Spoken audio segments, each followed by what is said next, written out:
पाण्यासाठी साखळीच्या महिलांचे उपोषण।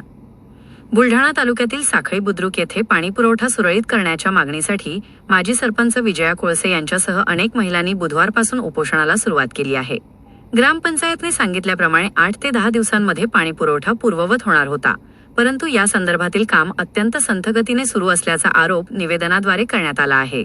तातडीने पाणीपुरवठा सुरळीत करण्याची मागणी माजी सरपंच विजया कोळसे यांनी केली आहे। उपोषणाला गांभीर्याने घेतले नाही तर अनुचित प्रकार घडल्यास सर्वस्वी प्रशासन जबाबदार राहील असेही त्यांनी सांगितले। विजया अनिल कोळसे, माजी सरपंच साखळी बुद्रुक।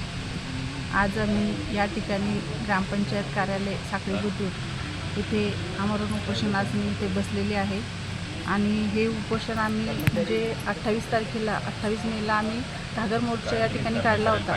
त्यावेळेस आम्हाला या ठिकाणी प्रशासनाने म्हणजे या ठिकाणी आपल्याला ग्रामविकास अधिकारी मॅडम जोंदाळ मॅडम यांनी आम्हाला सांगितलं होतं किंवा आम्ही 8 ते 10 दिवसात या ठिकाणी सुरळीत गावामध्ये पाणी पुरवठा सुरू करतो आणि 2 दिवसामध्ये टँकरची सुविधा करतो, परंतु अजून म्हणजे 28 तारीख गेल्यानंतर आज या ठिकाणी आम्ही 9 तारखेपर्यंत त्यांना वेळ दिला, तरीसुद्धा गावामध्ये पाणी पुरवठा हा म्हणजे विस्कळीतच आहे। तसेच या ठिकाणी जलजीवन मिशन अंतर्गत जो निधी अंदाजे 5,62,00,000 रुपये जो निधी या ठिकाणी दिलेला आहे त्याची चौकशी करण्यात यावी आणि गावाकडून वसूल केलेले घरकट्टी पाणी कर व इतर कर यांचा हिशोब ग्रामस्थांसमोर देण्यात यावा। मी कासाबाई श्रीराम मारे साखळी बोलत आहे।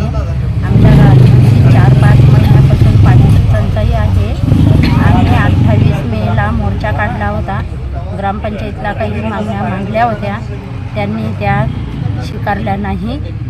त्याच्यामुळं आम्ही विजयाताई कोळसे यांनी आम्हाला उपोषण मांडलं, त्यांना मी पाठिंबा देत आहे। तरी ग्रामपंचायतवाल्यांना आमच्या मागण्या पूर्ण कराव्या।